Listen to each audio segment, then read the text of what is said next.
Bueno, vamos a arrancar con Sebastián Campos, que, bueno, no se puede negar que tenés un nombre apropiadísimo para productor agropecuario. Sebastián, buenas tardes. Disculpa que confundí tu nombre unas 15 veces hasta ahora. No, no hay ningún problema. No sé si se me escucha bien, ustedes me dirán. Yo te Sí, escucho quizás un pelito bajo, pero a veces Perfecto. algo es lo que escuchamos nosotros y otra cosa lo que va saliendo en la transmisión. Así que adelante, Alejandro, ¿cómo estás? Sebastián. Se va. Sebastián, Sebastián.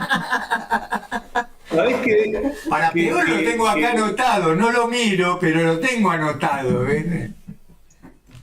No, no hay ningún inconveniente. Che, muchas gracias por la convocatoria, muchas gracias por la invitación.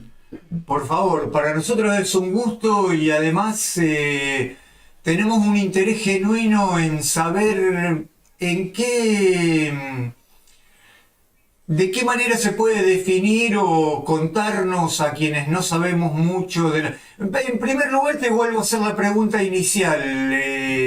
Sebastián. ¿Por qué digamos, cómo es que tu apellido está tan relacionado a tu actividad productiva? Mirá, son esas gracias del destino. Vos sabés que en mi pueblo no somos muchos los campos de apellido que hay. Mi papá era hijo único y mi abuelo Santiago, Campo y Margarita, venidos ellos de España. Y siempre, digamos, hay una muy linda anécdota que tengo a partir de los llamados que tuve con los medios ahora, es porque mucha gente cuando se ve que pasan mi contacto y dice Sebastián Campo, y el periodista o el cronista no sabe si es una referencia a Campo, o es Sebastián el dirigente del campo, o si es mi apellido. Claro. Así que tengo que estar permanentemente aclarando eso, pero sí tengo la gracia de tener un apellido muy particular con respecto a mi actividad, ¿no es cierto? Que la Sebastián, verdad que me siento bien. perdón que te corté. Fabuloso. Te quería preguntar, ¿vos sos el que se viralizó? Sí, No lo puedo creer. Perdón, sí, sí, sí. caída del catre, pero yo llegué un poquito más tarde, así que recién me doy cuenta que sos el mismo. Contanos cómo fue eso, porque increíble la viralización del video. Sí, fue una cosa de locos. La historia de ese video arranca en realidad el día lunes, cuando Manuel Adorni anuncia esta quita de retenciones a cero para todos los productos agropecuarios, cereales y oleaginosas. En ese momento, la verdad que nos sorprendió a todos, yo creo que nadie lo sabía. Y bueno, rápidamente desde Bases Federadas, que es la entidad que yo milito, en la que yo participo, dijimos, bueno, esta es una medida que está tomada para el productor grande, para el productor de espalda. ¿Por qué decíamos eso? Bueno, para explicarle a la audiencia, la cosecha en este país se recoge ahí en los meses de abril y mayo. Y el pequeño productor en mayo apenas termina de cosechar, alrededor del 15, 20, 25 de mayo, termina la recolección y empieza a vender automáticamente. ¿Por qué? Bueno, porque tiene que pagar los insumos, tiene que pagar el alquiler, tiene que pagar los repuestos de la máquina, tiene que comprar insumos para la campaña venidera. Y los pequeños productores, los primeros 60, 90 días, vendemos un muy alto porcentaje del cereal que cosechamos y después con lo que nos queda tratamos de llegar a la próxima campaña. Esa es Claro. más o menos cómo opera. Imagínate que la medida esta, anunciada el lunes, eh, estaba el 20 y pico de septiembre, con lo cual el productor que todavía tiene soja es un productor que evidentemente tiene una espalda como para llegar. En general, a los productores chicos a esa altura ya le queda poco y nada. De todas maneras, vos decís, bueno, está bien, me sirve para comprar un poco de fertilizante, un poco de gasoil, lo que sea. Digo, digamos, nos dio bronca por la fecha, pero bueno. Igual salimos a decir, es una medida para los grandes. Ahora, el desenlace del día miércoles, cuando rápidamente se llega a los 7.000 millones de dólares de recaudación en concepto de venta, y entonces se termina esa promoción, digamos, de retenciones cero. Eso fue el miércoles. El jueves yo estaba sembrando maíz y en el grupito de WhatsApp de Base Federal decíamos, che, esto fue una estafa. Y nos dábamos cuenta de la magnitud de la estafa, porque sacábamos unas cuentas medias rápidas, Decíamos, che, esto fue una estafa, pero muy grande. Y veíamos que nadie decía nada y nosotros, que además de dirigentes somos todos laburantes, decíamos, ¿qué podemos hacer? ¿Qué podemos hacer? Bueno, como yo digo en el video, en la época de siembra o de cosecha, es verdad que se labura 15, 16 horas o más, es muy normal que eso pase. Entonces yo estaba arriba del tractor y digo, nada, se me ocurrió hacer un videito. Yo no soy un tipo de redes, de hecho yo tengo un solo reel, que es ese, un solo reel, no soy un tipo que esté todo el tiempo subiendo cosas. Y me grabo ese minuto y pico que dura el video, lo mando al grupo de WhatsApp de bases y los compas me dicen, Seba, está buenísimo, y lo empiezan a reenviar. Y yo nunca había vivido una viralización, pero es una cosa impresionante, es una cosa impresionante. He recibido llamados, gracias a Dios, todos muy lindos, de miles y miles de productores que se contactan por Instagram o consiguen el teléfono, pero lo que más me llama la atención y lo que más me gratifica es lo federal de ese video. Recorrió todo el país. Se comunicó conmigo gente de Tucumán, de Salta, de Mendoza, de Corrientes, de Entre Ríos. No sé, una cosa impresionante. Y la verdad es que he recibido muchos mimos. Y si sirvió para visibilizar lo que nosotros desde base venimos promulgando, que después si quieren podemos profundizar ahí, la verdad es que me alegra mucho y me hace sentir muy orgulloso, pero sí, fue una locura eso, que nada, que es como, viste, cuando tiras una piedra en el agua que no sabes hasta dónde van a llegar las ondas. Bueno, en este caso las ondas se hicieron olas y llegaron lejos, así que estamos muy contentos por eso. Y contanos, Sebastián, ¿cómo es el mecanismo de la estafa que implementó el gobierno de Milei, en este caso, para, digamos, que este negocio que redituó 1.500 millones de dólares quedara en muy poquitas manos? Claro, lo que anuncia Adorni fue retenciones cero hasta el 30 de octubre. Lo que no dice Adorni, y figuraba en la letra chica, es o hasta obtener los 7.000 millones de dólares que necesitamos para mantener el tipo de cambio. Eso decía más abajo chiquito, pero Adorni no lo explicó. Nosotros decimos que fue una jugada preparada. Yo lo que sentía que, como una metáfora de un partido de fútbol, nosotros en el país, más o menos pequeños productores, somos 50.000, 60.000 pequeños productores. Justo un estadio de fútbol. Y yo decía, es como que estaba el estadio de fútbol lleno, viendo cómo una jugada preparada con un gol al ángulo terrible entre Toto Caputo, las exportadoras y el Ejecutivo Nacional, ¿no? Un juego de pases, tuk, tuk, tuk, y nosotros aplaudiendo todo como focas esa jugada. Hacen este cupo de retenciones cero y las exportadoras liquidan rápidamente 7.000 millones de dólares. ¡Pra! En 24 horas, chau, todo liquidado. ¿Qué pasa? Las exportadoras no tienen en su poder todo ese cereal. Lo tienen que ir a buscar ahora a las cooperativas, a los acopios. O sea, los tipos van a comprar mercadería con retenciones y la tienen vendida ya sin retenciones. Pero ¿sí? al gobierno sí le dieron la plata, le dieron los 7.000 millones. Por eso el dólar bajó 200 pesos y se fue de 1.500 a 1.300. Ujú. Claro, fue para sostener, como decís vos, el tipo de cambio, para que no se fuera el... O sea, para que no se fuera el dólar. le liquidan al gobierno los dólares de esas ventas, digamos, pero sin el cobro de retenciones, o sea que ellos van a ir comprando soja en el tiempo que viene y la van a vender, ya la van a tener vendida, sin retenciones. O sea que Sí. la diferencia de guita se la quedan en el bolsillo, las exportadoras. Sí, pues además de eso se quedaron con las retenciones. Se quedaron con 1.500 millones de dólares. Claro, claro, sí, eso lo entiendo. ¿Por qué los exceptuaron de pagar las retenciones durante 3 días? Que obvio que uno piensa que vos estabas en el tractor sembrando o cosechando trigo y te enterás que de golpe, pum, ese día se cortó las retenciones cero para todos. Sí, además con una mentira del gobierno que fue que iba a beneficiar a los pequeños productores. O al campo. Y que intenta sostener hasta hoy. Claro. Que es indefendible, es indefendible. Yo no conozco un productor. ¿Por qué? Yo conozco productores que todavía tienen soja, que son amigos, colegas, yo conozco. Y no lo pudieron agarrar porque pestañearon. Porque fue tan rápido, fue tan fugaz, que no dieron a tiempo a dar la orden de venta.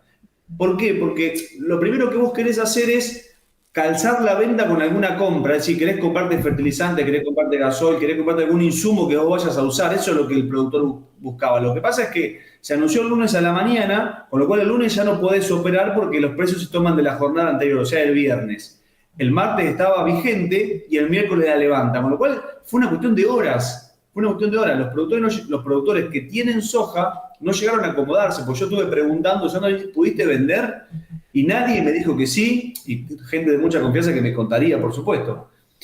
Pero a mí lo que me llama la atención que estamos siendo gobernados por un presidente que dijo, si no recuerdo mal la frase, para frenar bien, dijo que era un especialista en crecimiento con y sin dinero. Ahora, el negocio que hizo cediendo 1.500 millones de dólares en concepto de retenciones que podrían haber sido utilizados para rutas, puentes, universidades, discapacitados, jubilados. Digamos, imagínense, nosotros que estamos peleando por la desfinanciación del INTA, imagínense ustedes 1.500 millones de dólares puestos al servicio de la investigación y el desarrollo del INTA, del CONICET o del INTI. O sea, el gobierno cedió dinero que le correspondía a 47 millones de habitantes, porque podría haber sido aplicado a cualquiera de esas cosas que yo digo, a 8 exportadoras que para peor no son argentinas. O sea que es muy probable que todo ese dinero sea fugado o sacada las divisas de la Argentina. Absolutamente. ¿Cómo es digamos, vos sos un productor, creo entender que toda la producción agropecuaria está como dolarizada, todo cuesta en valor dólar, digamos, los fertilizantes, los granos. ¿Cómo funciona el laburo de un productor agropecuario?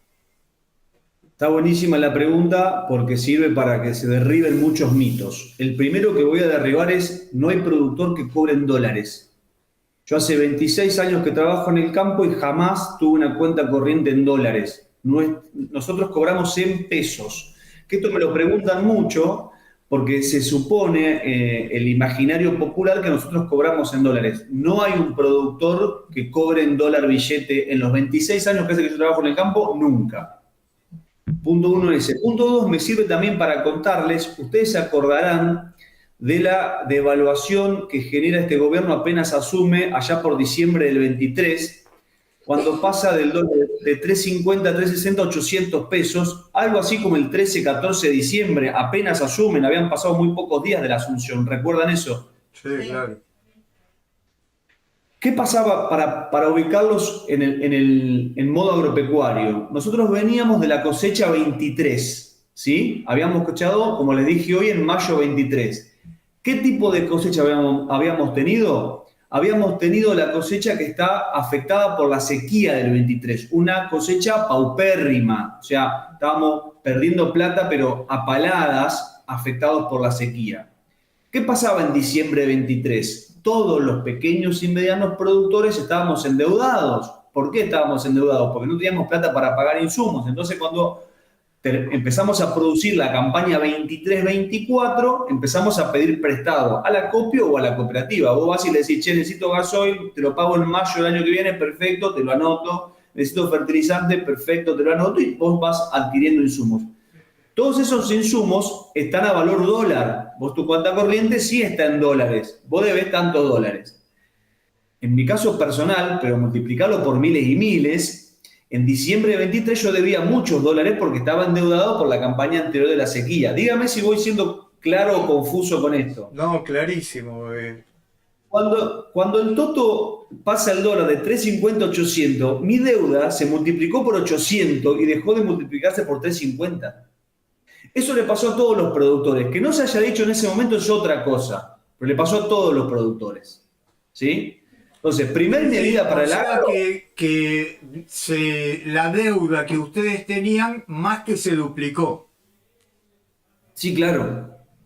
Sí, claro. Además, cuando compramos una sembradora, una cosechadora, cualquier equipo que vos compres, las cuotas son en dólar. Vos después la pagás en peso, pero se multiplica por el tipo de cambio del momento, digamos. Sí, El gran también. favor que nos... Sí, No, perdón. no, seguí, perdón. No, el gran favor que nos hizo el Toto con esa medida fue multiplicar por 2 nuestra deuda en dólares. El campo calladito la boca, por lo menos la mesa de enlace en ese momento, mozzarella. Yo tuve que hacer malabares para pagar mi deuda. Y gracias a Dios vino una buena cosecha. La cosecha 23-24 fue una muy buena cosecha en cuanto a cantidad de kilos, entonces pudimos pagar, pudimos honrar nuestras deudas, como nos gusta decir. Entonces, para responder a tu pregunta con respecto a los dólares, nuestros insumos, todos dolarizados. Tonelada de fertilizante, $500 la tonelada, no sé, te puedo nombrar todos los productos en dólares, pero se paga en pesos por el tipo de cambio oficial. Claro, sí, sí, sí. Pero lo pagás a precio dólar vigente, digamos. Pensaba, Esa Sebastián, foto, sí, también perdón. cómo yo vengo de una zona del campo de 9 de Julio, que es relativamente cerca de Pergamino, que además está totalmente azotada por las inundaciones ahora. O sea que además de estas medidas está medio 9 de Julio bajo el agua. Con todo lo que eso implica para los pequeños productores, pues sabemos que los grandes productores siempre de alguna manera se salvan, ¿no? Pero pensaba que si a los productores les va mal, a todo el pueblo le va mal, ¿no? Porque eso después hace que no haya tanto dinero circulando para ir a consumir, a comprar. Es como una rueda, un círculo vicioso. Primero, toda mi solidaridad para con la gente del 9 de julio. Y de Gracias. paso el pedido de respuesta urgente de obras hídricas para que esa localidad se pueda. Yo estoy en contacto con productores de 9 de julio y la verdad que la situación es muy dolorosa. Mirá, la sequía en 2023 hizo que desaparezcan un montón de productores que no pudieron honrar sus deudas. Y cuando yo digo productores desaparecidos, uso esa palabra con total conciencia de lo que digo en un país como Argentina, porque me duelen de esa manera. Son productores desaparecidos, son compañeros de laburo que capaz que laburaron 15, 20, 30 años y por una sequía tienen que abandonar la actividad. Y es como vos bien decís, nosotros los que vivimos en los pueblos, mi pueblito tiene 1.600 habitantes, somos parte de la economía, de la red social de un pueblo como Acevedo. Y eso multiplicarlo por los miles de pueblitos que hay en toda la pampa húmeda. Lo que pasa es que lamentablemente no entramos en el radar de las definiciones políticas para establecer políticas públicas diferenciadas que nos protejan y que nos cuidan. Entonces, el agronegocio que avanza de manera desmedida, hace que nosotros nos vayamos cayendo del mapa. Si vos me preguntás a mí hoy, yo me veo, ojalá que no, ojalá que me equivoque, pero si esto sigue así, yo me veo productor desaparecido. ¿Cuándo? No lo sé. Vengo zafando, vengo laburando muy bien, tengo 2 compañeros de laburo que me ayudan un montón, pero la verdad es que yo me veo productor desaparecido. Porque las reglas del mercado, si el Estado no las regula un poquito, se van a quedar las grandes empresas con todo. Esto es así, se está viendo hace 20, 20 y pico de años. De hecho, yo que soy un militante del cooperativismo, hoy las cooperativas agropecuarias, esas que nacieron en la década del 30, del 20, para proteger a los productores del abuso del almacén de ramos generales de aquellos años, el problema que tienen esas cooperativas es que muy poquitos socios manejan mucho volumen de cereal y cada decisión que esos productores tomen les mueve el amperímetro de su balance. No sé si estoy siendo claro, pero antes la producción se dividía en cientos de pequeños productores y ahora se divide en una docena de grandes productores. Si uno de esos elige irse a otro acopio, a vos te movió el balance. Un país como Argentina, por lo extenso que es, por lo heterogéneo que es, necesita de que haya muchos, miles y miles de productores. Y la verdad es que los censos lo vienen demostrando, han desaparecido más de 200.000 en los últimos veintitantos años. Sí, sí, Y nadie se hace ahí. hay una concentración evidente en los grandes pools de siembra y demás, ¿no? En desmedro de los pequeños productores. Porque es cierto, la sequía fue terrorífica en los 3 años, porque fueron 3 años de sequía que realmente fue una monstruosidad para los productores, ¿no? Mirá, para llevarlo a números, les voy a hablar en kilos de soja, que es nuestra moneda de cambio, digamos, o es la vedette, digamos. Para sembrar una hectárea de soja, un productor necesita invertir entre 10 y 15 quintales de soja, ¿sí? A eso se le suma el arrendamiento de la tierra, porque la tierra está en un 70% arrendada, que son otros 15 quintales más. O sea, tenés una base de 30 quintales. Esto puede variar de acuerdo al paquete tecnológico que vos pongas, puede variar de acuerdo al alquiler que vos pagues, pero más o menos ahí, alrededor de los 30 y pico de quintales, ¿sí? Que quede ese número fijado, me interesa. 30 quintales para que un pequeño productor salga hecho. Una hectárea El año estamos del hablando. de quintales por hectárea, exacto. Sí, sí, sí, sí. Un quintal son 100 kilos, ¿sí? O sea, el punto de indiferencia, para decirlo así, de un productor es más o menos un 30 quintales. El año de la sequía, mi promedio fue 6. O sea, perdiste 24 por cada hectárea sembrada. 24 quintales de soja por cada hectárea sembrada. ¿Tá? Si vos a eso lo multiplicás por 50.000, que es lo que vale hoy un quintal de soja, ¿sí? 100 kilos de soja en 50.000 pesos, te va a dar un número que a vos te va a asustar y a mí también me asusta. ¿Sí? Sí, sí, es una fortuna. Con lo cual yo también tuve que ese año refinanciarme, acomodarme y todo. ¿Saben qué hizo el gobierno de Alberto Fernández? No hizo nada. Nos dejó solos. Ni siquiera un crédito Banco Nación a tasa subsidiada como para salir del pozo. ¿Viste? Nada, solos.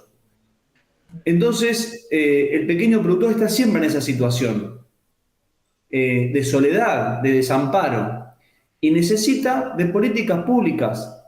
Y la realidad es que se puede hacer, ¿eh? Es muy fácil. Hay 2 o 3 medidas que son muy fáciles y que protegerían a todo el pequeño y mediano productor agropecuario de la pampa húmeda. ¿Nos las querés contar? Sí, cómo no. Retenciones segmentadas. Fundamental. Vos explicame cómo una empresa que trabaja 60, 80, 90.000 hectáreas divididas en 3 o 4 provincias tiene el mismo porcentaje de retención que tengo yo, que soy un productor chiquito acá de Pergamino.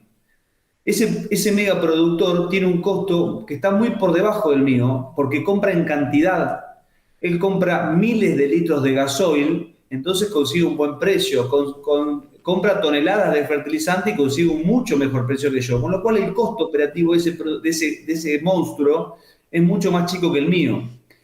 Y él además tiene un equipo de contadores que trabaja para él y que le ayudan a administrar los números y que lee los mercados y que sabe cuándo vender, cuándo comprar, qué hacer. Y mi que contador... son los que se juntan con Toto Caputo para arreglar en 3 días una cosa grande.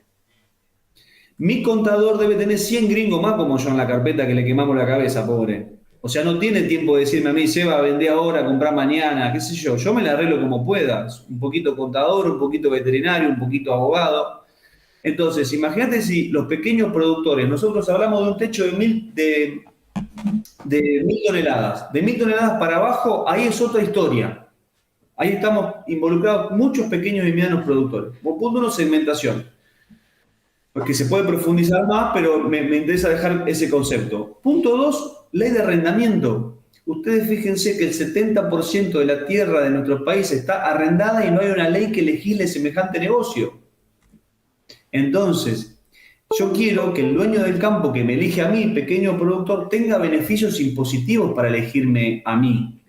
Quiero firmar un contrato por 5 años para que me dé previsibilidad y yo pueda invertir en ese campo. Yo no puedo estar con una timba año a año, contrato, viendo a ver si me lo van a sacar o no me lo van a sacar el contrato al campo porque no puedo invertir con tranquilidad. O sea, ley de arrendamiento, punto número 2. 3, fundamental. Controlar lo que sale por los puertos de la Argentina. No se controla, el Estado argentino no controla lo que sale por su puerto. No pesa lo que sale por su puerto, es una locura. Entonces vos tenés que los 8 grandes monstruos, después nos agarramos la cabeza y decimos, vos mirá la producción de Uruguay y de Paraguay, casi que produce más soja que nosotros. Con un territorio mucho más chiquito, sí, es una locura. Con todo el respeto hacia Uruguay y Paraguay, que son países vecinos, pero que no me digan que producen la soja que figura en los papeles porque no les creo. Hay algo raro, evidentemente. Y Argentina está chorreando soja, digamos, por los costados. Sí, Entonces, sí. Sí. Que ustedes, para ustedes, ponerle los productores, me imagino que ahorrarán en soja, muchísimos de ustedes.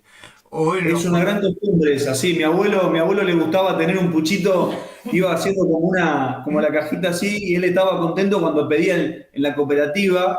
Me trajiste una imagen muy de mi abuelo. Qué lindo. Él pedía en la cooperativa el informe que iba guardando un poquito todos los años y por ahí le alcanzaba para cambiar el autito, para eso. Una imagen muy de mi abuelo, es así. Es, bueno, es muy esclarecedor lo que nos contás. Las tres medidas básicas nos quedan claras, ¿no? En el sentido de retenciones segmentadas. Claro. Bueno, el que haya control para la salida de la soja del país, obviamente, ¿no? Y la segunda medida, ¿cuál era? La ley de arrendamiento. La ley de arrendamiento. Que son, ahora que vos lo nombrás, son cuestiones que se hablan hace muchísimos años en la Argentina, ¿no? Incluso hay discusiones grandes de conocedores del negocio agropecuario que tienen que ver con que dicen, no, las retenciones solo se pagan en Argentina, no habría que pagar retenciones. En algunos casos, gente que no es... que no trabaja para las exportadoras, digamos, sino que hace como una... No sé por qué dicen, yo no manejo esos datos, que en Uruguay, en Paraguay, en Brasil no se pagan retenciones a los granos. ¿Es así esto? Sí, sí, es así. Los países vecinos no tienen retenciones. Pero ustedes fíjense lo que pasó la semana pasada, porque lo que pasó la semana pasada es alucinante para analizarlo desde muchas aristas. Esas poquitas horas que tuvo Argentina con retenciones cero generó un impacto en el mundo que hizo que baje la soja, baje el valor de la soja. Y los farmers americanos, enseguida, Los productores de eh, Estados Unidos, digamos, ¿no? enseguida le dijeron, che, ¿qué está pasando acá? Y enseguida Estados Unidos dice, che, Argentina, ¿qué hiciste? ¿Cómo que me bajaste? Mirá lo que me hiciste. Ustedes lean la declaración de Estados Unidos esos días, es brillante. O sea, no es tan fácil bajar las retenciones, porque hay consecuencias en todo el mundo, porque vos movés piezas que perjudican o benefician a distintos sectores. Y en este caso Estados Unidos se vio perjudicado. Entonces los farmers dijeron, no, pará, no me bajen las retenciones. Y automáticamente Trump le manda el teléfono y le dice, mira, che, ¿qué hiciste? Yo me imagino que pasó algo así. Claro, porque estoy pensando con lo que vos decís, porque somos economías en competencia, no complementarias. Entonces, pienso que por un lado se le estaba pidiendo plata al Fondo Monetario Internacional para que el gobierno no se caiga, y por el otro lado se hacía esta medida que fue, nada, Estados Unidos se puso, los productores de Estados Unidos se pusieron como locos. Se hizo una cosa para remediar la situación, y por el otro lado se mandaba esta macana para Estados Unidos. ¿Sabés qué pensaba también, Sebastián, cuando te escuchaba con lo de las medidas, y también cuando decía yo soy un poco veterinario, un poco contador, un poco abogado? También debería haber políticas públicas que ayuden con estas cuestiones, a entender cuándo es el mejor momento de vender, cuándo es el mejor momento de comprar, que ayude con el conocimiento, digo, no solo con medidas económicas efectivas, sino también con el conocimiento. Mira, voy a levantar una bandera, la del INTA. Sí, pero digo también lo legislativo, ¿no? Como que necesitamos, obviamente que el INTA es súper importante, pero digo, Pero también mira, necesitamos economistas, abogados. yo fui presidente de la Federación Agraria Filial Pergamino durante unos cuantos años y todos los años organizábamos jornadas técnicas. Y los técnicos que llevábamos a la filial de Pergamino del Pinto de Estrada eran técnicos del INTA, porque la Claro. información es genuina, o sea, no había una empresa que intentaba venderte un producto detrás. Y muchas de las charlas que hacíamos eran sobre mercados, porque al gringo le interesa mucho eso, le gusta cuando puede jugar un poquito esa ruleta, y el economista era del INTA, y la información era genuina, y la lectura, porque ¿qué pasa con los mercados se leen en base a lo que pasa en el mundo. Si llueve más en Estados Unidos, si llueve poco en Brasil, si hay una guerra en Ucrania, todas esas variables van modificándose y en este caso, por eso te respondo con el INTA, porque el INTA, por lo menos en Pergamino, tenía un economista muy bueno que nosotros llevábamos una vez por año y nos daba una charla sobre economía. Espera que no te vemos, Sebastián, te perdimos. ¿Ahora me ven? Yo los veo perfecto, ¿eh? Ahí sí. Ahí sí. No sé si se escuchó lo que dije. Sí, sí, por supuesto, la importancia que tiene el INTA como instituto aglutinador de los productores para no solo para la información, sino para las cuestiones técnicas y para las cuestiones científicas, ¿no? Del sector. Pero me sumo mucho a lo que decís. Vos sabés que yo me crié, yo cumplo 45 años en 2 meses, pero yo me crié en las cenas de la Federación Agraria y de AFA. Yo me dormía en las piernas de mi papá mientras los gringos se juntaban todos. Le daban una charla técnica y después se comían un asado. Esa costumbre que se perdió está buenísima porque ahí en esa reunión donde vos podés hablar de clima, de mercados, no sé, elegís la problemática o la temática del momento, convocás en cada ciudad 50, 60, 70, 80 gringos y los juntás, le das la charla y después te comes un asado, te tomás un vino. Esa práctica que yo por lo menos durante mi presidencia de la Federación Agraria la implementé mucho porque me parece un lugar de comunión, un lugar donde gringos comparten sus experiencias y siempre aprendes algo. ¿Y vos qué estás haciendo? No, yo sembré el maíz así, yo puse, bueno, nada, yo puse un ternero así, no sé. Entonces, si eso además, si es promovido por el Estado, Claro. donde la información es genuina, es sana, no pretende, no tiene ningún interés comercial, porque Argentina, hay otro mito que a mí me interesa derribar, que es el de que yo escucho mucho dirigente agropecuario nacional diciendo que somos el motor de la economía y golpearse el pecho con eso. Yo creo que en parte sí, pero también creo que hay mucho por hacerse. Yo cuando recorro la ruta de Argentina me agarra, me pone triste porque veo un campo al cual le falta muchísimo desarrollo, veo un campo vacío, veo un campo sin chacras, veo un campo sin familias, veo un campo que en ganadería falta un montón, en producción porcina falta un montón, y no estoy hablando de mega cabañas gigantescas, estoy hablando de pequeños chiqueros con chancho que produzcan cerdo de calidad y felices. Claro. Estoy hablando de eso, de lo que en algún momento fue. Y cuando uno va por la ruta y ve, la imagen es un monte abandonado donde hay una casa. A unos metros hay un molino que antes sacaba agua y que ahora está todo retorcido porque el viento y los años lo destruyeron. Entonces yo digo, ¿qué motor de la economía? El motor de la economía debe haber sido en algún momento. Claro. Yo siento que hoy nos falta mucho para volver a esa chacra mixta, a esa familia viviendo en el campo. Y pienso a veces, ¿cómo puede ser que hoy con los vehículos que existen, con la tecnología que existe, viva menos gente en el campo que hace 50 años atrás? Y pienso a veces, ¿cómo con el hacinamiento que hay en las grandes ciudades no se buscan de políticas públicas para ir a ocupar Ustedes no saben la cantidad de casas que hay en los campos Desocupadas. Abandonadas.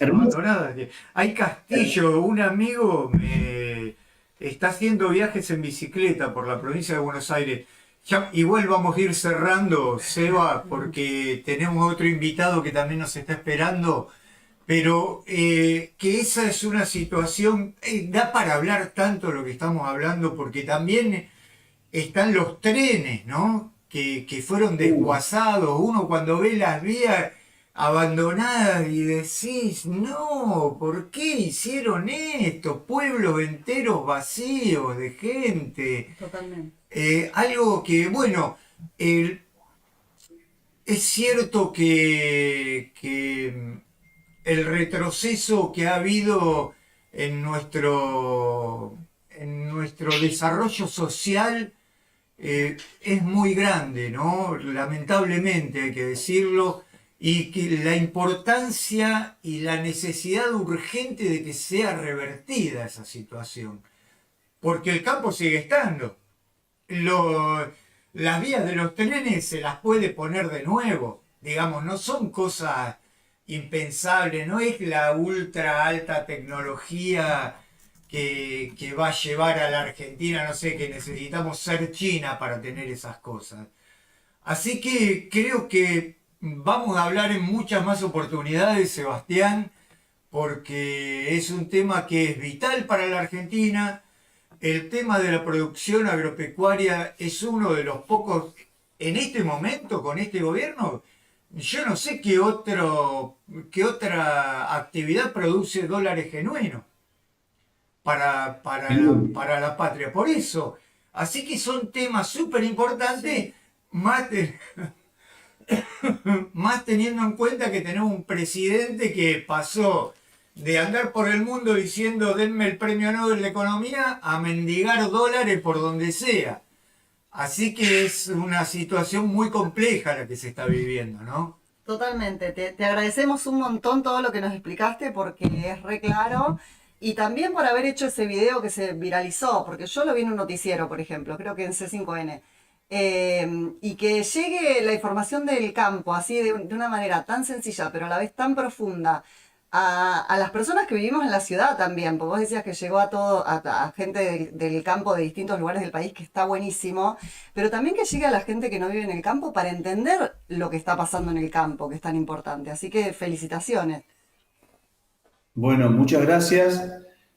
Muchísimas gracias por esta convocatoria. Para nosotros, los Bases Federadas, es muy, muy importante poder llevar nuestra voz, poder clarificar y explicar que no todo el campo es el mismo, que sí existen sectores oligárquicos, pero también estamos los pequeños productores.